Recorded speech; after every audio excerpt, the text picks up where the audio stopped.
ॐ गजाननं ॐ गजाननं भूतगणादिसेवितं भूतगणादिसेवितं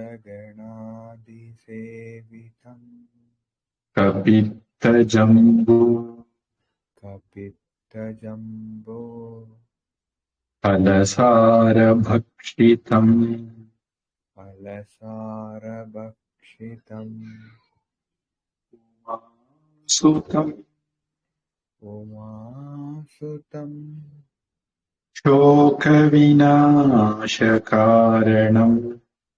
शोकविनाशकारणं नमामि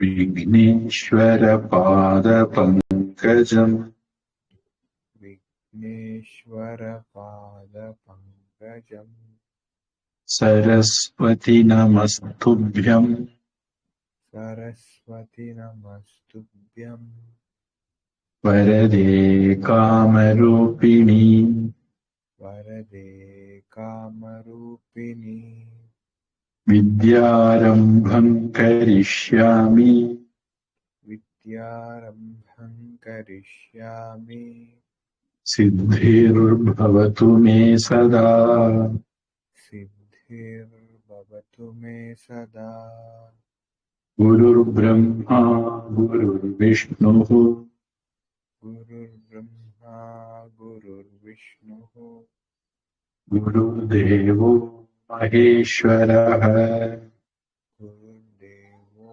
महेश्वरः गुरुः साक्षात् परं ब्रह्म गुरुः साक्षात् परं ब्रह्म तस्मै श्रीगुरवे नमः तस्मै श्रीगुरवे नमः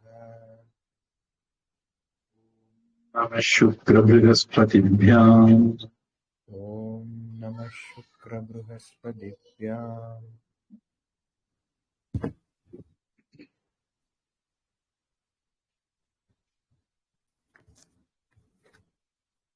நூற்றி 80வது வகுப்பு.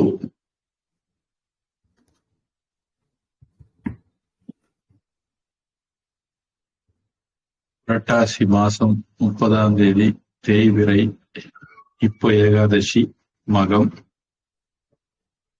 கலியுகாதி 5127. 2வது அதிகரணத்துல 15வது அத்தியாயம் 20வது வரி நம்ம சம்ஸ்கிருதப்படி.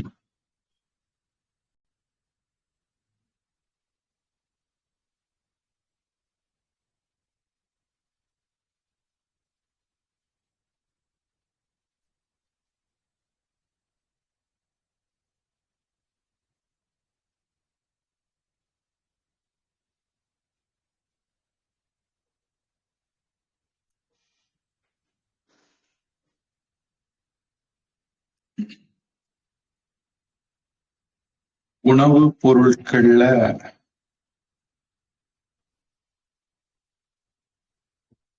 பல வெரைட்டி, உப்பு, இனிப்பு,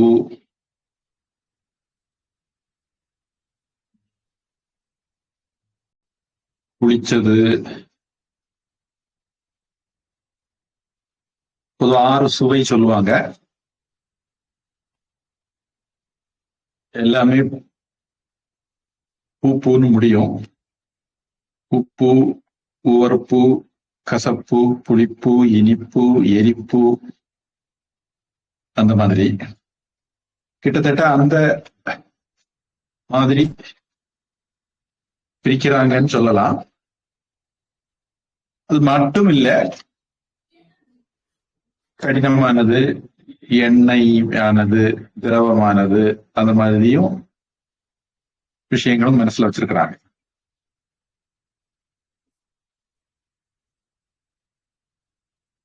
புளிப்புல கூட வெரைட்டி, மாசக்கணக்கில் புளிக்க வைக்கிறது,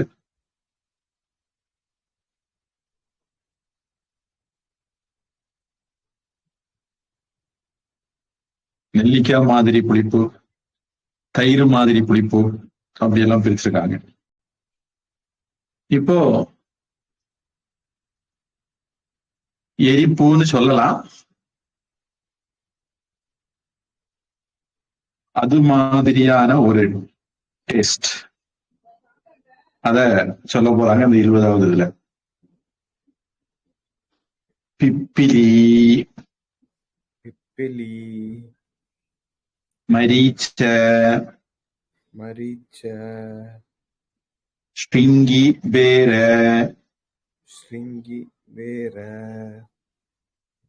அஜாஜி, அஜாஜி, கிராத திக்த, கிராத திக்த, கௌர சர்ஷப, கௌர சர்ஷப, குஸ்தும்புரு, குஸ்தும்புரு, சோரக, சோரக, தமனக, கமனக, மருவக, மருவக, ஷிக்ரு, சிக்ரு, காண்ட ஆதி, காண்ட ஆதி, காண்ட ஆதிஹி, காண்ட ஆதிஹி, கடுக்க வர்க்கः, கடுக்க வர்க்கः,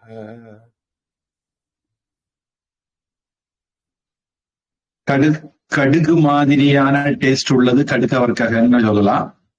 இல்ல கடுப்பா இருக்கிறது, நம்ம ஏற்கனவே இதே மாதிரி ஒரு இது வார்த்தை முன்னாடியே இதுல பார்த்திருக்கோம்னு ஒரு ஞாபகம் எனக்கு. கட்வம்ல லவண அத்தியுஷ்ண அப்படின்னு கீதையில அவ்வளவு ஸ்லோகம் எல்லாம் அதுல பார்த்த சமயத்துல பார்த்தோம். பொதுவா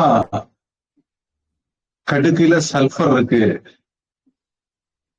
அப்படிங்கிறாங்க. உடம்புக்கு தேவையான சல்ஃபர் கடுகுல இருந்து வருதுங்கிறாங்க. சல்ஃபர்ங்கிற பேச்சு வந்ததுனால சொல்றேன். வெப்ப நீர் ஊற்றுக்கள் பத்ரிநாத் போற வழியில, கேதார்நாத் போற வழியில, இப்படி வட இந்தியால நம்ம மலைகளுக்கு மேல இருக்கு வெந்நீர் ஊற்றுன்னு சொல்லுவாங்க. அதெல்லாம் சல்பர் வழியா பாஸ் ஆகி வரக்கூடிய தண்ணி தான் அப்படி கொதிக்க கொதிக்க வருது அப்படின்னு சொல்றாங்க. அங்க நல்லா குளிரா இருக்கும் பத்ரிநாத், கேதார்நாத் எல்லாம். அங்க உங்களுக்கு சுட சுட தண்ணி கிடைக்கும். சில குறிப்பிட்ட இடத்துல வரக்கூடிய தண்ணீர் மட்டும் அப்படி கொதிக்க கொதிக்க இருக்கும். அது அப்புறம் 1, 2 குழி மாற்றி 4வது 5வது குழியில நம்ம குளிக்கிற ஒரு சூட்டுக்கு வரும். அந்த குளிருக்கு அந்த சூட்டுல குளிக்கலாம். என் கூட வந்த ஒரு பூஜாரி சுகமா இருக்குன்னு சொல்லி, வெந்நீர் குளிர்ல சுகமா இருக்குன்னு சொல்லி கொஞ்சம் ஓவரா குளிச்சிட்டாரு. அப்புறம் அவரை தூக்கி போட்டு கொண்டு வந்த ரூமுக்கு அந்த சல்பர் நெடியோ அல்லது ஏதோ ஒரு ஒத்துக்கல 2-3 முங்கு சாஸ்திரத்துக்கு முங்கிட்டு வந்துடணும் சாமி சொல்லி தான் இருக்கிறாங்க. அவரு கொஞ்சம் குஷியில கூடுதல் குளிச்சிட்டாரு.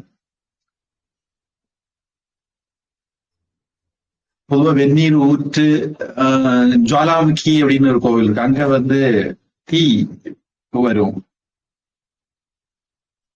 அதெல்லாம் கூட இந்த சல்பர்னால வரக்கூடியதுன்னு சொல்றாங்க. அப்ப இமயமலையில பல இடங்கள்ல இருந்து சல்பர் கேஸ் வருதுன்னு நம்ம யூகிக்கலாம். ஆராய்ச்சிக்குரிய விஷயம். இங்க பிப்பிலி 1, மரீச்ச 2, ஸ்ருங்கிவேர 3, அஜாஜி 4, கிராத திக்த, அல்ல திக்த அப்படிங்கிறது எரிப்பை குறிக்கிற ஒரு வார்த்தை அதுல மட்டும் வந்திருக்கு. 5, கௌர ஷர்ஷப 6, குஸ்தும்புரு 7, சோர. இதுவரைக்கும் ஒரு செட். இந்த 7 ஒரு செட் வச்சுக்கலாம். அடுத்தது இன்னொரு செட். அது சோரக்க, தமனக்க, மருவக்க, ஷிக்ரு, காண்ட.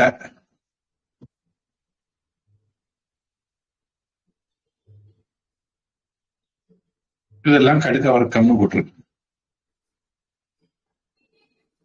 இப்போ தமிழ்ல இதுக்கு எல்லாத்துக்கும் அர்த்தத்தை கண்டுபிடிச்சு வச்சிருக்காங்க. நம்ம கண்டுபிடிச்சதும் அதுக்கு எவ்வளவு ஒத்து போகுதுன்னு பார்ப்போம்.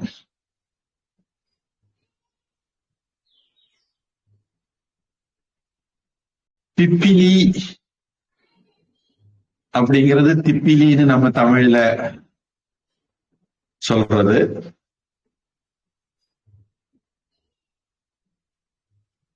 மரீச்ச அப்படிங்கிறது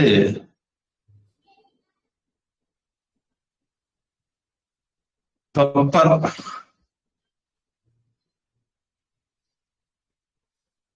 மரீச்சின்னு ஒரு முனிவரும் உண்டு. ஹிரண்ய கர்ப்ப மரீச்ச ஆதித்ய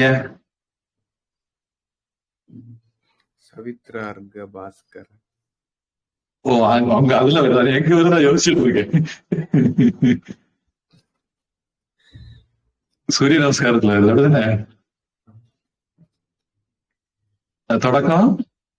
பானு மித்ர ரவ சூரிய பானு மித்ர ரவி சூரிய பானுக பூஷ்ண ஹிரண்ய கர்ப்ப மரீச்ச ஆதித்ய சவித்ரா அர்க்க பாஸ்கர.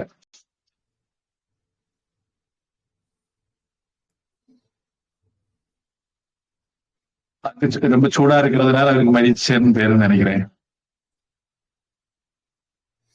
இங்க பெப்பர், நல்ல மிளகு. மிளகு தமிழ்நாட்டுல வந்து மிளகு மிளகாய் அப்படின்னு ரெண்டா பிரிச்சிடுறாங்க. மிளகுன்னு சொன்னா நல்ல மிளகு, மிளகாய்ன்னு சொன்னா வத்தல் மிளகாய். பாரம்பரியத்துல வந்து நாமெல்லாம் மிளகுதான் பயன்படுத்திட்டு இருந்த குலம். மிளகாய் பத்தி நமக்கு தெரியாது. மிளகாய் வெளிநாட்டில இருந்து இறக்குமதியாகி நம்ம பயன்பாட்டுக்கு வந்தது. அதற்கு பிறகு நம்முடைய உடல்நிலையும் நிறைய அதுக்கேற்ற மாதிரி கெட்டு போச்சுன்னு நினைக்கிறேன். மிளகு பயன்படுத்திட்டு இருந்த வரைக்கும் நம்ம உடல்நிலை நல்லா இருந்ததுன்னு நினைக்கிறேன். வெள்ளைக்காரங்க நம்ம கிட்ட இருந்து விலை கொடுத்து வாங்கி அவங்க இன்னும் மிளகுதான் பயன்படுத்துறாங்க. நம்ம கொஞ்சம் நாக்குக்கு அல்லது நிறத்துக்கு அடிமையாகி மிளகாய் பயன்படுத்த ஆரம்பிச்சிட்டோம். மிளகு அப்படின்னாலே தமிழ்நாட்டுல நல்ல மிளகுதான். கேரளாவில குறுமிளகும்பாங்கன்னு நினைக்கிறேன். கன்னியாகுமரியில நல்ல மிளகுன்னு சொல்லணும். அது ஸ்ருங்கி பேர.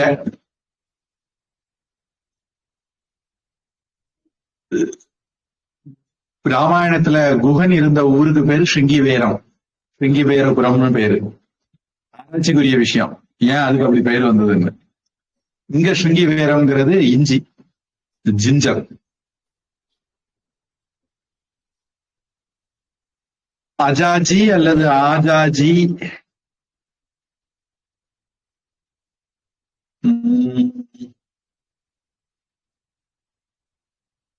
அது எப்படி உச்சரிக்கிறதுங்கிறது பார்க்கணும்.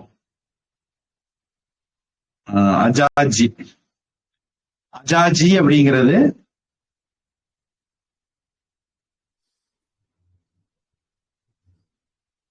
ஜீரகம். ஜீரா, ஜீரகம், கியூமின் சீட்,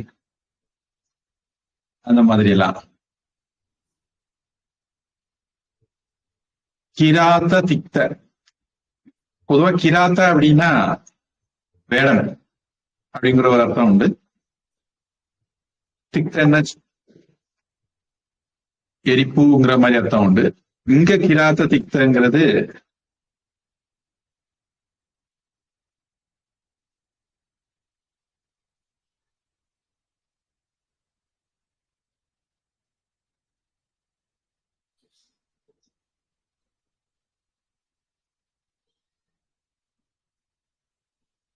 தமிழ்ல நிலவேம்பு அப்படின்னு மொழிபெயர்த்திருக்காங்க. நமக்கு அதை சம்ஸ்கிருதத்துல அவ்வளவு சரியா கண்டுபிடிக்க முடியல.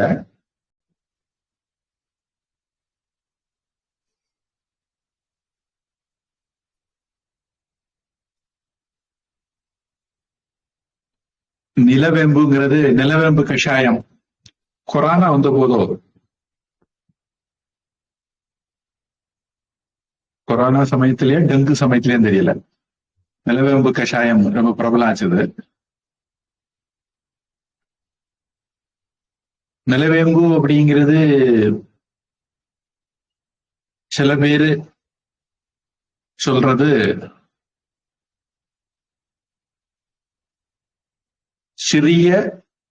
சிறியா நங்கை, அதுதான் நிலவேம்புன்னு சொல்றாங்கன்னு சொல்றவங்க இருக்காங்க. கன்னியாகுமரி மாவட்டத்துல சிறியா நங்கைன்னு பேரு, அதுதான் மற்ற இடங்கள்ல நிலவேம்புன்னு சொல்றாங்க அப்படின்னு. இதுல ஆராய்ச்சிக்குரிய விஷயம், தகவலுக்காக வேண்டி சொல்றேன். நிலவேம்புங்கிறது ஒரு பொருள். அதுல வேற எனக்கு தெரிஞ்சு இஞ்சி, திப்பிலி, நல்ல மிளகு இதெல்லாம் கூட சேரும். அது ஒரு பொதுவா ஆயுர்வேதம் சித்தால என்ன பண்ணுவாங்கன்னா, அதுல இருக்கக்கூடிய ஒரு கண்டென்ட் பேரை சொல்லி ஆதி அப்படின்வாங்க. திரிப்பலா இல்ல, தாலிச பத்ராதி. தாலிச பத்திரங்கிறது ஒரு மருந்து. தாலிச பத்ராதி சூர்ணம் அப்படிம்பாங்க. அது கூட வேறையும் பலது சேர்த்து பிடிச்சிருக்காங்கன்னு அர்த்தம். அத மாதிரி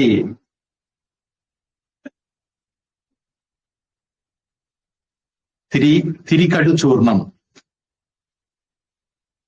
அது ஒரு சுவாரஸ்யமா. இப்ப இந்த கடுன்னு ஒரு வார்த்தையை படிச்சதுனால அது திடீர்னு ஞாபகம் வந்தது. திரிகடு சூர்ணம்னு ஒண்ணு பதஞ்சலியில கிடைக்குது.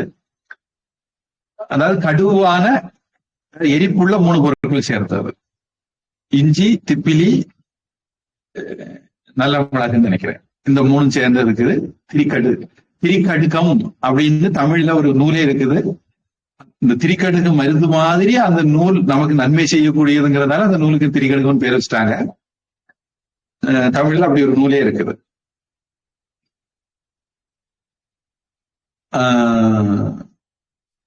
அதனால நிலவேம்புங்கிறது ரொம்ப கசப்பான ஒரு பொருள். நிலவேம்பு முதலான பல பொருட்கள் சேர்ந்த ஒரு கஷாய பொடி. அது காய்ச்சல், சளி, இந்த மாதிரிப்பட்ட சில இதுகளுக்கு அதை பயன்படுத்தலாம். பல பேரு கொரோனா சமயத்துல பல விஷயங்கள் பயன்படுத்தினாங்க, அதுல இதுவும் ஒண்ணு அப்படின்னு நினைக்கிறேன். பாரம்பரிய மருத்துவம் பிரபலமான சமயங்கள்ல இது ஒண்ணு. சீனாவில பாரம்பரிய மருத்துவத்துக்கு ரொம்ப மரியாதை, வைத்தியர்களுக்கு மரியாதை இருக்குன்னு கேள்வி. அது பாரதத்துல இல்லை அப்படின்னு கேள்வி. அவங்க இன்னும் அக்கு பிரஷர், அக்கு பங்க்சர் மாதிரி எல்லா பாரம்பரியமான விஷயங்களையும் அவங்க உலகம் முழுக்க பிரபலப்படுத்தி அவங்களும் கடைபிடிக்கிறாங்க. அடுத்தது கௌர சர்ஷப. கௌர வெள்ளைன்னு வச்சுக்கிட்டா, கௌரி, கோர இதெல்லாம் வெள்ளைங்கிற அர்த்தம் தரக்கூடிய வார்த்தைன்னு வச்சுக்கிட்டா,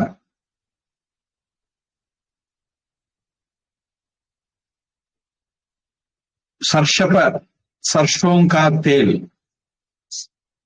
அப்படின்னு ஹிந்தியில சொல்லுவாங்க. கடுகு எண்ணெய். சர்சப்ப அப்படிங்கிறது கடுகு, வெள்ளக்கடுகு, வெண்கடுகு. அடுத்தது குஸ்தும்புரு.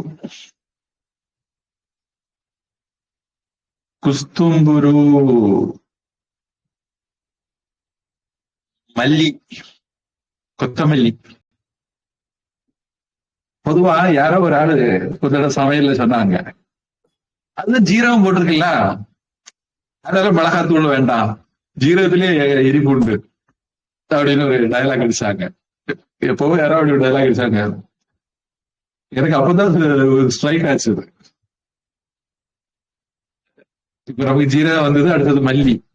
ஜீரகம், மல்லி எல்லாம் நம்ம சாம்பார், ரசத்துல எல்லாம் சேர்க்கிற, கூட்டுல எல்லாம் சேர்க்கிற பொருட்கள். ஒரு சின்ன ஒரு எரிப்பு இருக்குது. இந்த பஞ்ச் அண்ட் டேஸ்ட் இங்கிலீஷ்ல சொல்லாத நினைக்கிறேன். குஸ்தும்புருங்கிறது மல்லி, கொத்தமல்லி. அடுத்தது இதுவரைக்கும் ஒரு செட்டு. அடுத்தது மரங்கள் வருது. அந்த மரங்களுடைய பட்டை, சோரக்க, சோரக்க மரத்தினுடைய பட்டை. அது என்ன சோரக்கம்? அப்படின்னா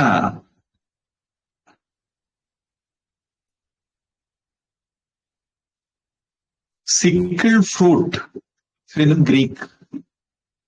ஃபெனுக்ரீக் அப்படின்னா வெந்தயம்னு நினைக்கிறேன். இது சிக்கிள் ஃப்ரூட் ஃபெனுக்ரீக்னு போட்டிருக்காங்க. தமிழ்ல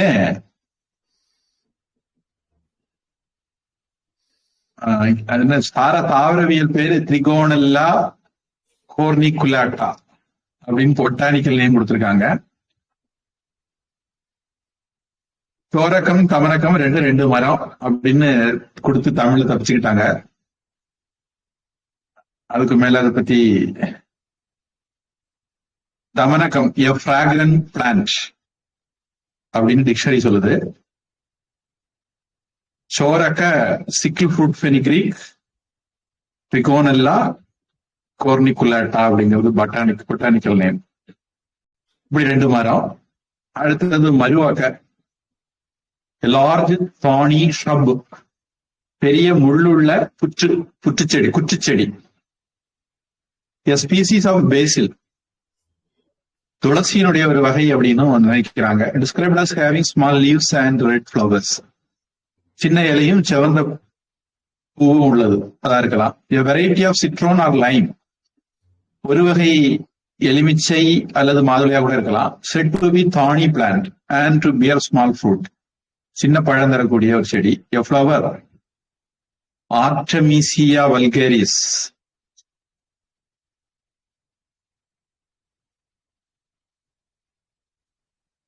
இதெல்லாம் இருக்கக்கூடிய ஏதோ ஒரு செடி அப்படின்னு வச்சுக்கோங்க. ஷிக்ரு முருங்கை மரம் அப்படின்னு வச்சுக்குவோம். காண்ட அப்படிங்கிறதுக்கு டிக்ஷனரி கிரவுண்ட் நீம், நிலவேம்புன்னு சொல்லுது. ஆனா தமிழ் ஏற்கனவே ராத்ததிக்தவுக்கு நிலவேம்புன்னு சொல்லியிருக்கு. அது தெரியாமல் நடந்த தவறா இல்ல குழப்பமான்னு தெரியல. ஆதி இது மாதிரிப்பட்டது லிஸ்ட் முடியல. இது மாதிரிப்பட்ட எது கொண்டு நீங்க சேர்த்துங்க. இதெல்லாமே கடுக வர்க்கத்தை சேர்ந்தது அப்படின்னு தமிழ் சொல்லுது. இந்த மரங்களுடைய பட்டை, பொதுவா கஷாயம் போடுறவங்க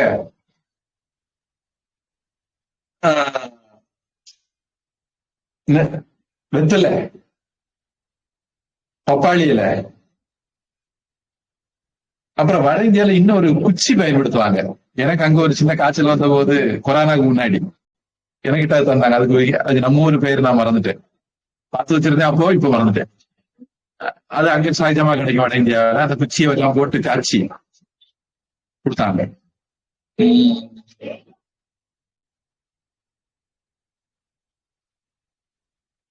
நம்ம பப்பாளி, வெத்தலை, நல்ல மிளகு இப்படி எல்லாம் வச்சு கஷாயம் வச்சு குடிச்சவங்க எல்லாம் உண்டு. என்ன வந்தாலும் சரி இதெல்லாம் வச்சு ஒரு கஷாயம் குடிச்சா எல்லாம் சரியாயிரும்.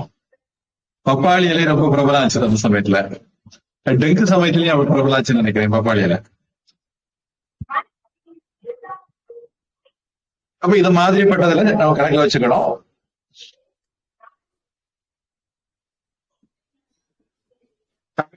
மொழிபெயர்ப்பு திப்பிலி, மிளகு, இஞ்சி, ஜீரகம், நிலவேம்பு, வெண்கடுகு, மல்லி என்னும் இவையும், சோரகம், தமனக்கம், மருக்காரை, மருவக்கம்ங்கிறத அவங்க மருக்காரைன்னு மொழிபெயர்த்திருக்காங்க. நமக்கு அவ்வளவு தமிழ் தெரியாதுங்கிறனால நமக்கு அதை புரிய முடியல. சொன்னதான் நம்ம, எனக்கு ஒரு 15 வயசு இருக்கும்போது எங்க பாட்டி வைத்தியர்.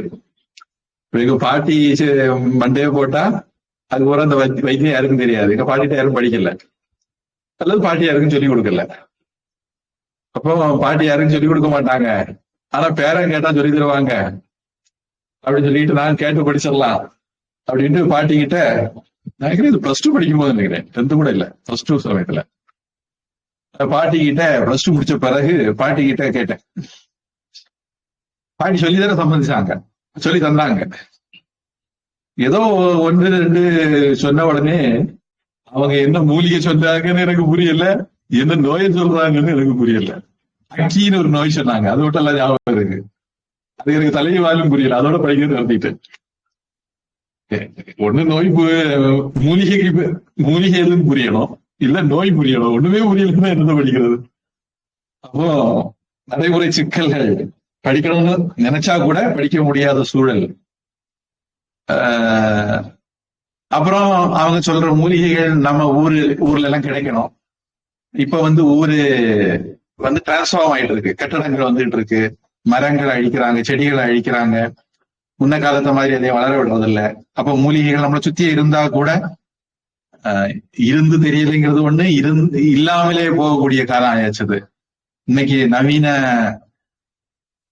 அதாவது அரசாங்கம் வளர்ச்சிங்கிற பேர்ல எத்தனை $1 trillion எக்கனாமியா நான் மாறினா நான் வளர்ந்துட்டேன் அப்படிங்கிற கண்ணோட்டத்துல இந்த அரசாங்கம் போயிட்டு இருக்கு. முட்டாள்தனமான அரசாங்கம். வளர்ச்சிங்கிறது அது இல்லை. ஹாப்பினஸ் இண்டெக்ஸ்னு ஒரு ஃப்ராடு சொல்லுவாங்க. பாகிஸ்தான் இந்தியாவோட நல்ல ஹாப்பினஸ் இண்டெக்ஸ்ல உயர்ந்து இருக்கு. அந்த மாதிரி ஃப்ராட நான் சொல்லல.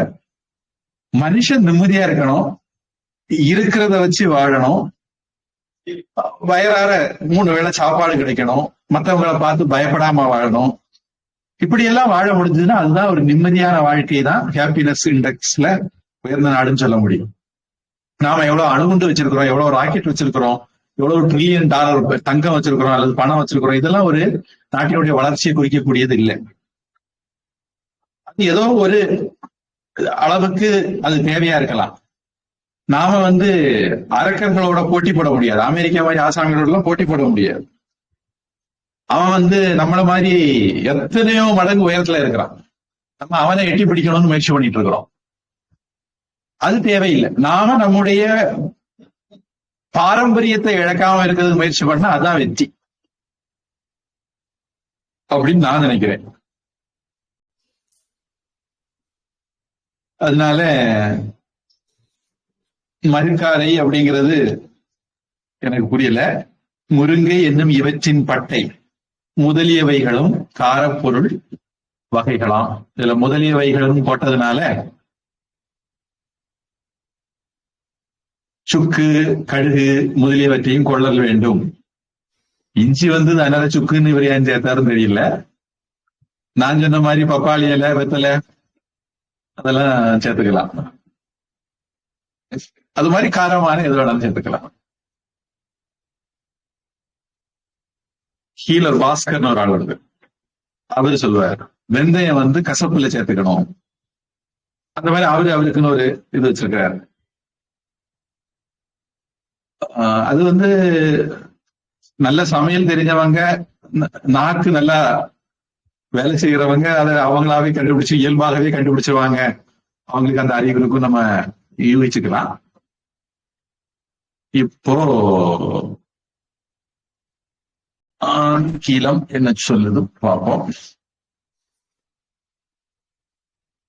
Long pepper, black pepper, ginger, cumin seed, Hirata Tikta, Agahotus Chiraita, white mustard, coriander, Choraka, a plant, Tamanaka, Artemisia indica, Maruaka, Vengueria spinosa, Sigru, Hyperandria moringa. மொரிங்காங்கிறது அது முருங்கைன்னு நம்ம கண்டுபிடிச்சுக்கலாம். And the like together with their roots காண்டா. உங்க காண்டாங்கிறத root வேறுன்னு மொழிபெயர்த்திருக்காங்க. பட்டைன்னு Tamil சொல்லுது. நான் காண்டாங்கிறதுக்கு நிலவேம்பு அப்படின்னு அர்த்தம் சொன்னேன்னு நினைக்கிறேன். Come under the group of pungent substances கடுக்க வர்க்கா. நமக்கு ஆங்கிலமும் அவ்வளவு தெரியாது. எனக்கு தெரிஞ்ச தமிழ்ல சொல்றதுதான் எரிப்பு உள்ளது அப்படின்னு சொல்லிக்கலாம். காரம் அப்படிங்கிற வார்த்தையும் சொல்லுவாங்க. காரம் துணி வெளுக்கிற காரம் உண்டு, அந்த காரம் இல்ல, எரிக்கிற காரம். உங்க தமிழ் என்ன சொல்றது? திப்பிலி, மிளகு, இஞ்சி, சீரகம், ராததிக்தம் என்னும் மூலிகை, வெண்கடுகு, கீரை வகைகள். மல்லிங்கிறத கீரை வகைகள் ஆக்கிட்டாங்க. அதாவது குஸ்தும்புரு அப்படிங்கறத மொத்தத்தையும் கீரை வகைகளை கொண்டு வந்துட்டாங்க. முதலானவற்றுக்கு கடுவர்க்கம் என்று பெயர். ஒழிச்சிட்டாங்க, பாதியை காணல. அடுத்து ஏதாவது வரி இருக்கா? அடுத்தது பழங்கள் தான் சாமி இருக்கு. காய்ந்த அது அடுத்தது. அப்ப அவங்ககிட்ட சோரக்க, தவனக்க, மருவக்க, சிக்ரு, காண்டாதி அவங்ககிட்ட பாட்டம் இல்ல, அல்லது நைஸா எஸ்கேப் ஆயிட்டாங்க. அடுத்தது 21.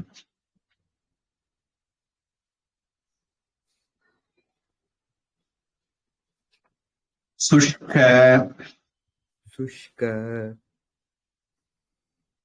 மத்ஸ்யமாம்ச. அது எப்படி படிக்கிறதுன்னு எனக்கு தெரியல, நான் இப்படி படிச்சு பார்த்தேன். என்ன அப்படின்னா, சுஷ்க மத்ஸ்ய, சுஷ்க மாம்ச அப்படியும் படிக்கலாம். சுஷ்க மத்ஸ்ய மாம்ச அப்படியும் படிக்கலாம். என்ன அர்த்தத்துல எழுதியிருக்காருங்கிறது பொறுத்து நம்ம படிக்கிறதுல அட்ஜஸ்ட் பண்ணணும். சரி, என்னன்னு பார்ப்போம். கந்த, கந்த, மூல, பல, சாக்க ஆதி,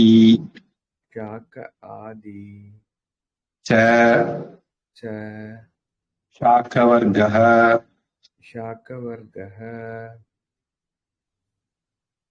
இதுல எத்தனை ஐட்டம் அப்படின்னு கண்டுபிடிக்கணும். சுஷ்க மத்ஸ்ய 1, சுஷ்க மாம்சன்னு எடுக்கலாம், வெறும் மாம்சன்னு எடுக்கலாம் 2, கந்த 3, மூல 4, பல 5, சாக்க 6, முதலானவைகள் எட்ஸெட்ரா ஷாக்க வர்க்கம். ஷாக்க வர்க்கம்னா என்ன? கடுக்க வர்க்கம் சொல்லிட்டு ஷாக்க வர்க்கம்னா என்னன்னு சொல்றாரு. இதுல இந்த சுஷ்கங்கிற வார்த்தை எல்லா இடத்துலயும் கொண்டு சேர்க்கணுமா, முதல் 2க்கு மட்டும் கொண்டு சேர்க்கணுமா, இல்ல முதல்ல உள்ளதுக்கு மட்டும் சேர்க்கணுமா அப்படின்னு சாணக்கியர் தான் அர்த்தம் சொல்லணும். ஏன்னா சுஷ்கன்னா காஞ்ச, உணங்குன, வறண்ட, அந்த மாதிரி அர்த்தம். ட்ரை அப்படின்னு அர்த்தம். சரி, இப்போ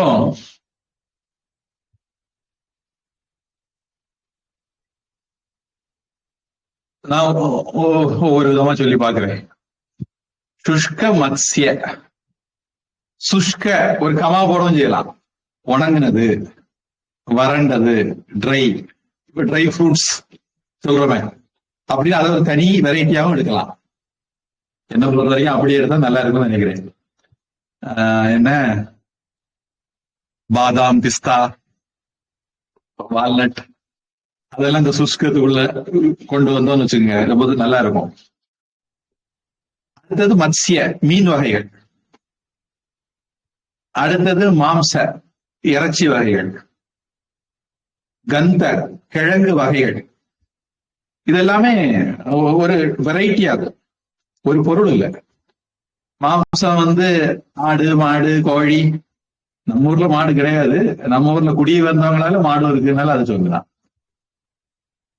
பன்னி, இப்படி ஒரு வெரைட்டியில மாம்சம் எல்லாமே வரும். மத்ஸ்ய, மீன் சொல்லும் போது கனவா, வாழை, சாளை, நெத்திலி, அது நிறைய வெரைட்டி வரும். கந்தன்னு வரும்போது உருளைக்கிழங்கு, கேரட்டு, பீட்ரூட்டு, இந்த மாதிரி இதெல்லாமே வரும். நம்ம ஒரு பாரம்பரியமான சொன்னா கருணக்கிழங்கு, சேனக்கிழங்கு, இன்னும் ஒரு கிழங்கு உண்டு, மறந்துட்டேன். இதெல்லாம் நம்ம பழைய காலத்துல நம்முடைய சமையல்ல இருந்துட்டு இருந்த கிழங்குகள், இன்னைக்கு இல்ல. அதுக்கப்புறம் மரச்சீனி கிழங்கு, மரவள்ளி கிழங்கு, இது மாதிரி எல்லாமே இந்த கந்தல வந்துடும். கந்தங்கிறது தமிழ்ல ரொம்ப பிரபலமான வார்த்தை, கிழங்குகளுக்கு பயன்படுத்துற வார்த்தை. ஆயுர்வேத அலோபதி ஆயுர்வேத சித்தா மருந்து சாப்பிட்டா அநேகமா பத்தியம் கேட்டுக்கணும். பொதுவா அவங்க பூமிக்கு அடியில விளையக்கூடியதும் சாப்பிடக்கூடாதுவாங்க. அதுல கந்தம்னா பூமிக்கு அடியில விளையக்கூடியது கிழங்கு வகைகள் அர்த்தம். நிலக்கடலை அது ஒரு வெரைட்டி இருக்கு, அது கிழங்குல பொதுவா சேர்க்கறது இல்ல. கேரட்டையும் கிழங்குல சேர்க்கறது மாதிரி தெரியல.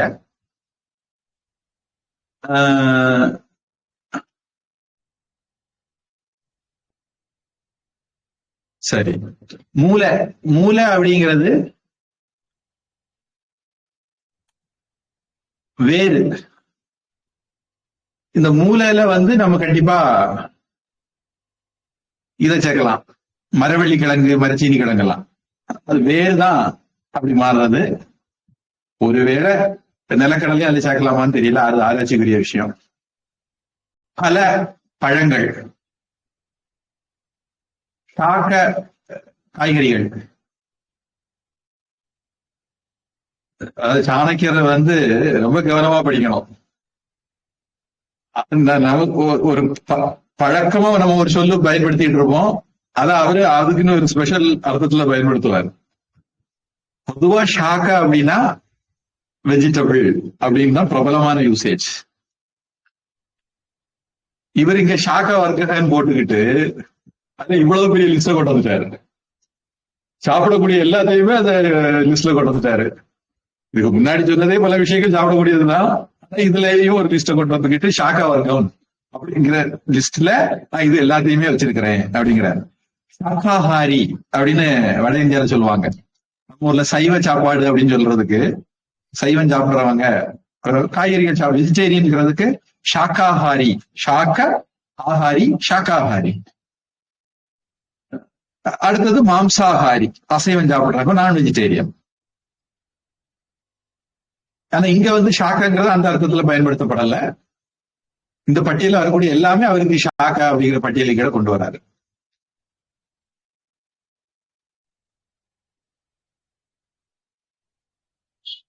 தமிழ் மொழிபெயர்ப்பு மீனுணங்கள். அது படித்த உடனே எனக்கு அடுத்து வேற ஏதாவது விஷயம் ஞாபகம் வருது. நம்ம ஊர்ல கருவாடுன்னு சொல்லுவாங்க,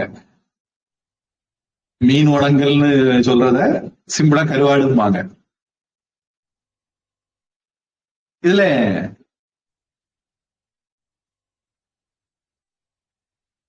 நம்ம இதுக்கு முன்னாடி கூட நான் சொல்லியிருக்கேன்னு நினைக்கிறேன், ரொம்ப முன்னாடி. அதாவது உணவை பதப்படுத்துறதுல நம்ம கிட்ட நிறைய டெக்னாலஜி இருந்தது. தேனில போட்டு வைக்கிறது, சர்க்கரை பாகுல போட்டு வைக்கிறது, உலர வச்சு பயன்படுத்துறது. இப்ப பனங்கிழங்கு இருக்கு. முன்னாடி எல்லாம் கன்னியாகுமரி மாவட்டத்துல நிறைய பனை மரங்கள் நின்னுது. அப்போ பனை கிழங்கு நிறைய கிடைக்கும்.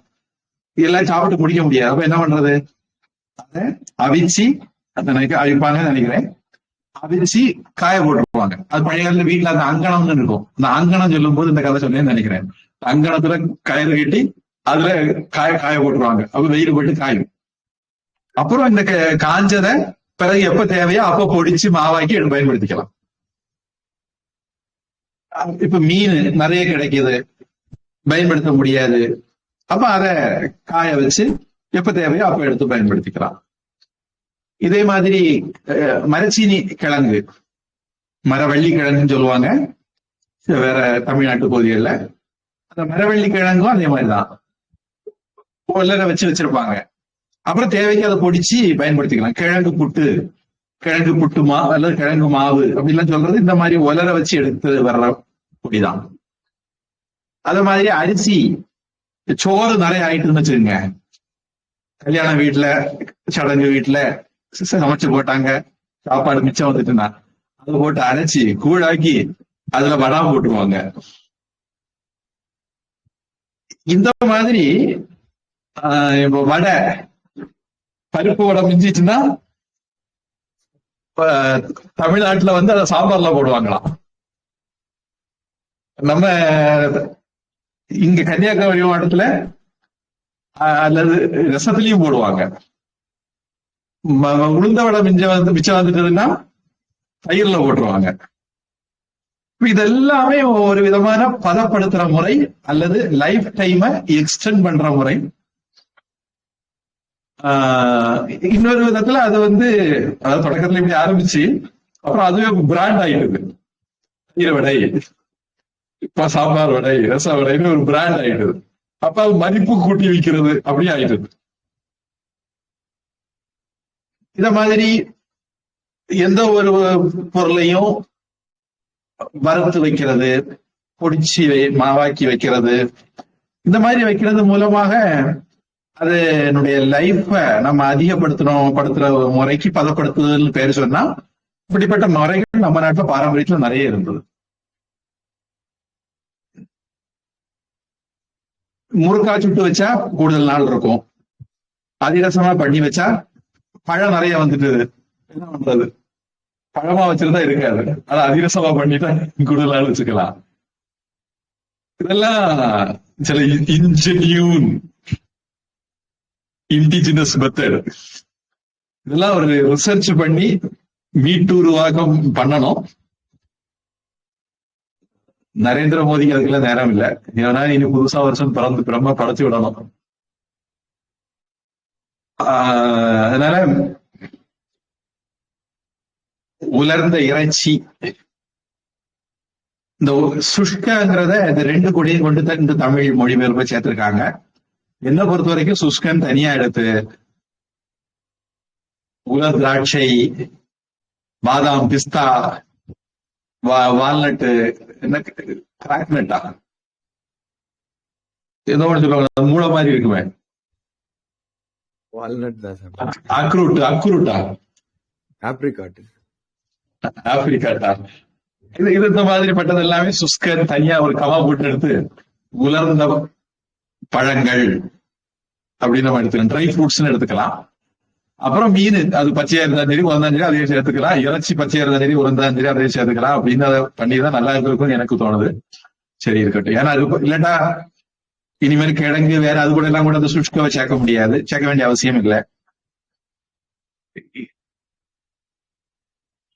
கிழங்கு,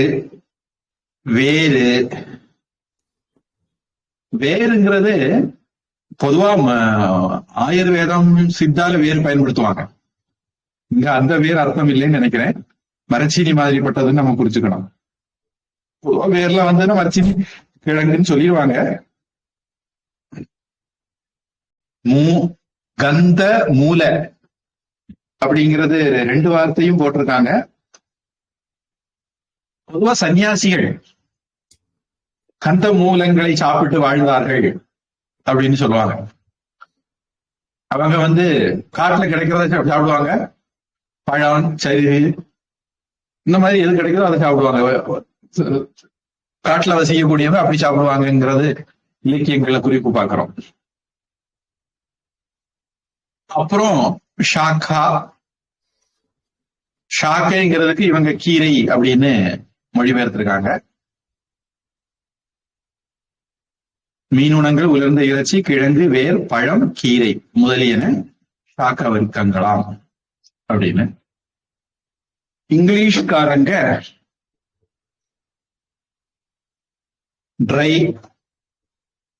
ட்ரைடு ஃபிஷ், இவங்க மாம்சத்தை கோட்ட விட்டாங்க. பல்போஸ் ரூட்ஸ், கந்தமூலா ஒரே வார்த்தையை எடுத்துட்டாங்க. அதாவது குண்டு வேர் அப்படின்னு எடுத்துட்டாங்க. குழப்ப வேண்டாம், கந்த மூலம் ரெண்டா சொல்லி அர்த்தம் சொல்லி கஷ்டப்படுவாரு. கந்த மூலம் ஒரே வார்த்தையா எடுத்துட்டாங்க. குண்டு வேர்கள், மரச்சீனி குண்டா இருக்கலாம், மரவள்ளி கிழங்கு குண்டா இருக்கலாம், உருளைக்கிழங்கு குண்டா இருக்கலாம், எது வேணா இருக்கு போட்டு. அடுத்தது fruits and vegetables from the group of edibles form the group of edibles. உங்க தமிழ் என்ன சொல்லுது? காய்ந்த மீன்கள், காய்ந்த மாமிசம், தண்டுகள், கிழங்குகள், பழங்கள், காய்கறிகள் முதலானவற்றுக்கு சாக்க வர்க்கம் என்று பெயர். உங்க இதுல கந்தங்கிறத தண்டுன்னு எடுத்துட்டாங்க. அப்படி எடுக்க வாய்ப்பு இருக்கான்னு நாம் பார்க்கல, பார்த்துருவோம்.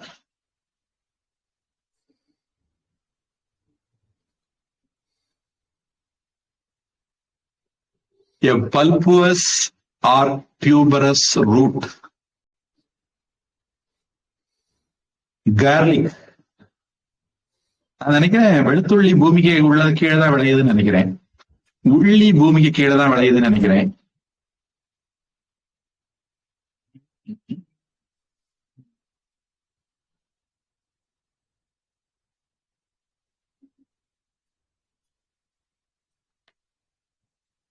இது நம்ம இவ்வளவு நேரம் பேசுறது இதெல்லாம் வரலையே, அதனால இதை எடுத்துக்கிட வேண்டியதுதான். நம்ம கந்தம் அப்படின்னா உள்ளி, வெளுத்துள்ளி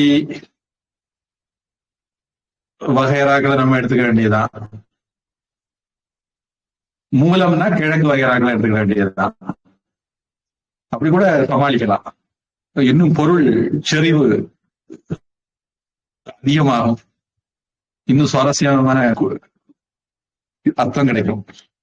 அதனால கந்தங்கிறது உள்ளி, வெளுத்துள்ளி இந்த மாதிரி விட்டதை எடுக்கலாம். இனி காலிஃபிளவர், முட்டைக்கோஸ், நூல்கோல் இதெல்லாம் பூமிக்கு மேலதான் விளையக்கூடிய பூ வகைகள் நினைக்கிறேன். முட்டைக்கோசுக்கு இங்கிலீஷ் என்ன சொல்லுவாங்க? கேபேஜ்.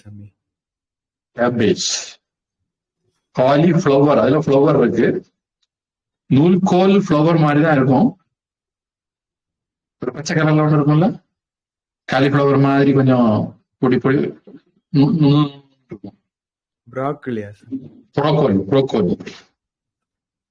நூல்கோல் வேற நினைக்கிறேன் இல்லையா? ப்ரோக்கோல் ஏதாவது நூல்கோல் சொல்லிட்டேன். நூல்கோல்னு ஒண்ணு இருக்குன்னு நினைக்கிறேன். அந்த மாதிரி கொஞ்சம் வெரைட்டி இருக்கு. ஊட்டி மாதிரி இடங்கள்ல அதெல்லாம் விளையும் நினைக்கிறேன். அது ஒரு வெரைட்டி.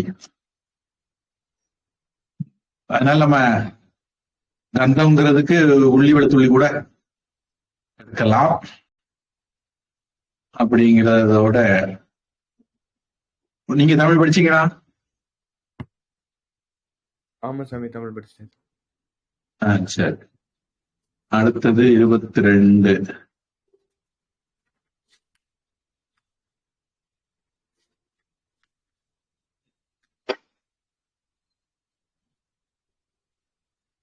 அடுத்தது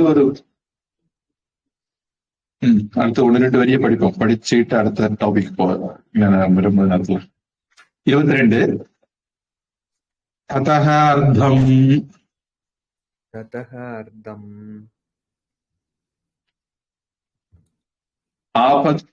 அர்த்தம்.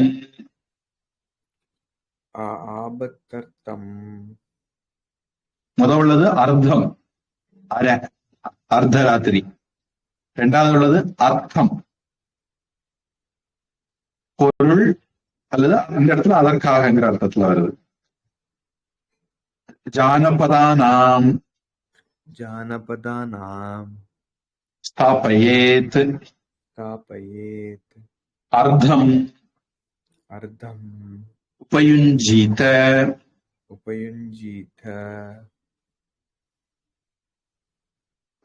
இவ்வளவு நேரம் சொன்னது எதுக்காக வேண்டி சொன்னேன் அப்படின்னா,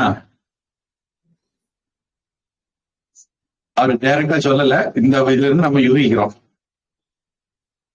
அரசாங்கம் விவசாய விளைபொருட்களை கொள்முதல் பண்ணணும். இதுவரைக்கும் ஒரு தோராயமான பட்டியல், அப்ராக்சிமேட் பட்டியல் சொல்லியிருக்காரு. இது மாதிரி மக்கள் என்னென்னமோ விளைவிக்கலாம், இது எல்லாத்தையும் அரசாங்கம் கொள்முதல் பண்ணணும். கொள்முதல் பண்ணி அதுல பாதிய ரேஷன் கடையில கொடுக்கலாம். ஆக்சுவலா இது ஒரு நவீன கான்செப்ட், பழைய காலத்து முறை இல்ல. பழைய காலத்துல மக்கள் அவங்க விளைக்கிறத அவங்களுக்குள்ள வச்சுக்குவாங்க. அரசாங்கத்துக்கு ஒரு பகுதி மட்டும் கொடுப்பாங்க, ஒரு வரி மாதிரி மட்டும் கொடுப்பாங்க. அந்த மக்களுக்கு ராஜாட்ட பிச்சை எடுக்க வேண்டிய அவசியம் இல்லை. இன்னைக்கு மக்கள் ரேஷன் கடையில போய் கவர்மெண்ட் கிட்ட பிச்சை எடுத்துட்டு இருக்காங்க. ஏன்னா இன்னைக்கு கொஞ்சம் சூழல்கள் எல்லாம் மாறி போச்சு. விவசாயிகிட்ட போய் நெல்லை வாங்காம அரசாங்கம் விவசாயிகிட்ட இருந்து நெல்லை வாங்கணும், அப்புறம் அதுக்கு டிஸ்கவுண்ட் கொடுக்கணும், மானியம் கொடுக்கணும், அப்புறம் அதை பணக்காரனுக்கு மாசம் தலைக்கு 5 கிலோ வச்சு ஃப்ரீயா கொடுக்கணும். இந்த மொள்ள மாதிரித்தனம் புறம்போக்குத்தனம் தான் இங்க நடந்துட்டு இருக்கு. இதுல பொதுவா அரசாங்கம் என்ன பண்ணணும்னா, மக்கள்கிட்ட இப்படி வாங்கக்கூடிய தானிய கிடங்குல அல்லது ஸ்டோரேஜ்ல, ஃப்ரிட்ஜ்ல சேமிக்கணும். ஏன்னா வேற வேற பொருட்களை வேற வேற மாதிரி சேமிக்கணும். சேமிப்பு கிடங்குல, ஸ்டோரேஜ்ல வைக்கணும். இந்த ஸ்டோரேஜ்ல அரசாங்கம் பாதிய செலவழிக்கலாம். உதாரணத்துக்கு மிலிட்டரிக்காரங்களுக்கு கொடுக்க வேண்டியிருக்கும், அரண்மனை வேலைகளை செலவழிக்க வேண்டியிருக்கும், பாதிய செலவழிக்கலாம், பாதிய வச்சுக்கணும். அடுத்தது புதுசு வரும்போது பழச டிஸ்ட்ரிபியூஷன் கொடுத்துடணும், புதுசா சேமிச்சுக்கணும். இது நம்ம ஏற்கனவே கூட முன்னாடி ஒரு டைம்ல பார்த்துருக்கிறோம். புதுசு வரும்போது பழச எக்ஸ்பைரி டேட் வரிசையில முன்கூட்டி செலவழிச்சிடணும், புதுசா வர்றது ஸ்டாக்ல வச்சுக்கணும். இப்படி பாதிய அரசா செலவழிக்கலாம், பாதிய பத்திரப்படுத்திக்கணும், சேமிச்சுக்கணும் அப்படிங்கறதான் அது அர்த்தம். அதுல ஜானபதானாம் ஸ்தாபயத்துன்னு இருக்கு. மக்களுக்காக அப்படின்னு அர்த்தம் எடுக்கலாம், அல்லது மாவட்டங்களுக்காக அப்படிங்கிற அர்த்தமும் எடுக்கலாம்.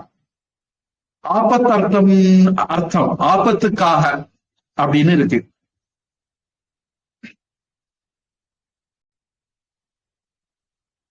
ஆத்திர அவசரத்துக்கு பயன்படுத்துறதுக்காக வேண்டி டெபாசிட்ல ஸ்டாக்ல வைக்கணும். இப்போ நிலநடுக்கம் வருது, வெள்ளப்பெருக்கம் வருது, இந்த மாதிரி சமயத்துல ஜனங்களுக்கு அழிவு வந்துடும், மக்கள்கிட்ட இருந்ததெல்லாம் அழிஞ்சு போயிடும். அப்ப அந்த மாதிரி சந்தர்ப்பங்கள்ல அரசாங்கம் இந்த ஸ்டாக்ல இருந்து எடுத்து கொடுத்து காப்பாற்றணும். நமக்கு கொரோனா வந்த உடனே அரசாங்கம் இப்படி காப்பாற்ற ஆரம்பிச்சது. இன்னும் கொரோனா தீரவே இல்லை, அரசாங்கம் இன்னமும் ஸ்டாக்ல இருந்து கொடுத்துக்கிட்டே இருக்குது. அடுத்து அரை பங்கு அப்பப்பவே சுட சுட செலவழிச்சிட்டு இருக்கலாம் அப்படின்னு சொல்றாரு. தமிழ் முற்கூறிய நேய பொருள் முதலிய, அது நேய பொருள்னா ஸ்னேகான்னு சொல்லி இந்த டாபிக் ஆரம்பிச்சாரு. லிஸ்ட் போடு ஆரம்பிச்சது முதல் லிஸ்ட்ல தானிய ஸ்னேக க்ஷார லவணானாம் அப்படின்னு ஆரம்பிச்ச இடத்துல தானியத்தை பிறகு சொல்றேன்னு ஒதுக்கி வச்சுக்கிட்டு 13ல இருந்து ஸ்னேகம்னா என்னது, க்ஷாரம்னா என்னது, லவணம்னா என்னது, மதுனா என்னது, சுத்த வர்க்கம்னா என்னது, பலாம்ல வர்க்கம்னா என்னது, திரவாம்ல வர்க்கம்னா என்னது, கடுக்க வர்க்கம்னா என்னது, ஷாக்க வர்க்கம்னா என்னதுன்னு பட்டியல் சொல்லியிருக்காங்க. எத்தனை? 13, 14, 15, 13, 14, 15, 16, 17, 18, 19, 20, 21, சுமார் 9 வெரைட்டி சொல்லியிருக்காங்க. அதுல நியாயப்பொருள் முதலியங்கிறது இந்த 9 வெரைட்டியில வருவாயில பாதிய நாட்டு மக்களுக்கு உற்றுழி உதவுதற் பொருட்டு இருப்பில் வைத்து எஞ்சிய பாதியை பயன்படுத்தி கொள்ளலாம். அதுல நோட்ஸ் இருக்கு, என்னன்னு பாத்துருவோம். மீன் உணங்கள், கருவாடு, உலர்ந்த இறைச்சி, உப்பு கண்டம், நான் கேள்விப்பட்டிருக்கேன், பார்த்ததில்ல. போல உரிச்சு உப்பு கண்டம் போட்டுறணும் அப்படிம்பாங்க. ஏதாவது தப்பு பண்ணிட்டோம்னா வீட்டுல மிரட்டுறதுக்கு சொல்லுவாங்க. உலர்ந்த இறைச்சிக்கு உப்பு கண்டம் பேர் இருக்குது அப்படின்னு சொல்றாங்க. உற்றுழி உதவுதல், திருக்குறள்ல வரக்கூடிய ஒரு நல்ல அழகான வார்த்தை. வக்கடம் நேர்ந்த போது உதவி செய்தல், ஒரு இடுக்கண் துன்பம் நேர்ந்த போது உதவி செய்தல், அது உற்றுழி உதவுதல். தமிழ் இலக்கியத்துல பயன்படுத்தக்கூடிய வார்த்தை உற்றுழி, அதாவது கஷ்டம் உற்றுழி துன்பம் உற்ற போது உதவுதல். பயன்படுத்தல் அரண்மனை, மடப்பள்ளி முதலியவற்றிற்காம். இந்த அரைப்பங்க பயன்படுத்தலாம் சொன்னாங்க, அரண்மனை, மடப்பள்ளி போன்ற இடங்களுக்கு. பழைய காலத்துல குருகுலம் இருந்து, கோவில்கள் இருந்தது, இப்படி பல ராஜாவுக்கு கீழே நிறைய இருந்தது. அப்புறம் நம்ம ஊர்ல கஞ்சிப்பேரை அப்படின்னு எல்லாம் சில ஊர் உண்டு. கஞ்சி மடம்னு ஊர் இருக்கு.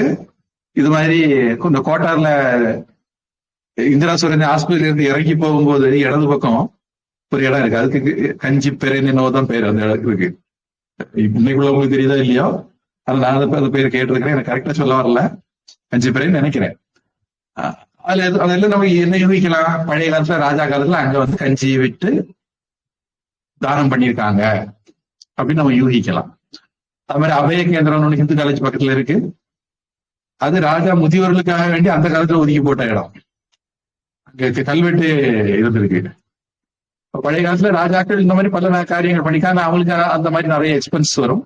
அதுக்கெல்லாம் இவங்க இந்த வரியாக வாங்கக்கூடியதை பயன்படுத்திக்கலாம் அப்படின்னு அர்த்தம் எடுத்துக்கணும். இன்னைக்கு வந்து நம்ம அரசாங்கம் வரி மட்டும் வாங்கல, அரசாங்கமே கொள்முதல் பண்ணுது. இது கொஞ்சம் ஆபத்தான போக்கு.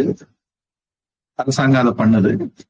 அந்த இவன் என்ன கேட்பான், எனக்கு நெல் கொள்முதல் விலையை உயர்த்த வேண்டும், கரும்பு கொள்முதல் விலையை உயர்த்த வேண்டும் அப்படின்பா. அப்பா வீட்டுக்கு பணத்துல இருந்தானே அரசாங்கம் கொடுக்குது.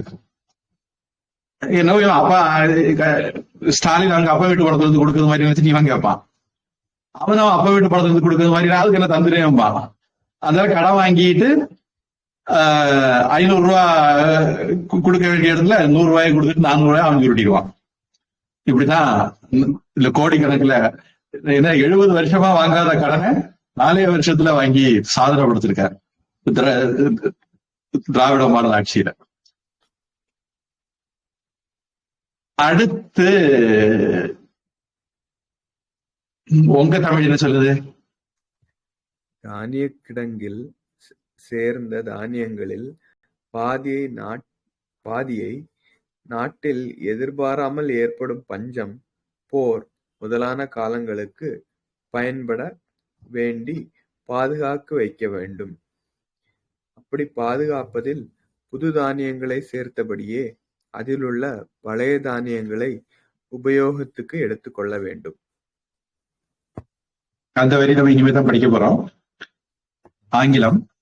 Of the store thus collected, half shall be kept in reserve to ward off the calamities of the people, and only the other half shall be used.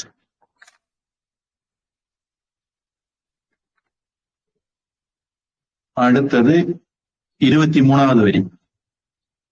நவேன ச அனவம் சோதயேத். நவேன புதியதால், அனவம் புதியதல்லாததை, சோதயேத் புதுப்பிக்கவும், அதாவது ரீப்ளேஸ் பண்ணவும். புதிய பொருள்களை இருப்பாக வைத்து அவற்றிற்கு ஈடாக பழைய பொருள்களை பயன்படுத்தி கொள்ள வேண்டும் அப்படிங்கிறது தமிழ். ஆங்கிலம். Old collection shall be replaced by new supply.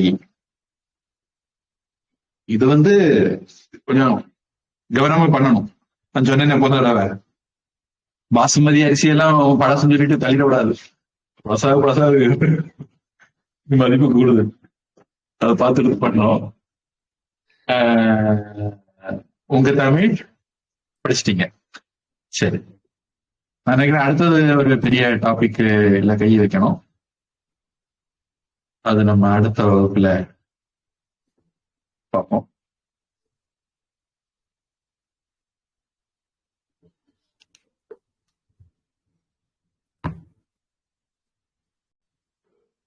ஏதாவது கேள்வி இருக்கா?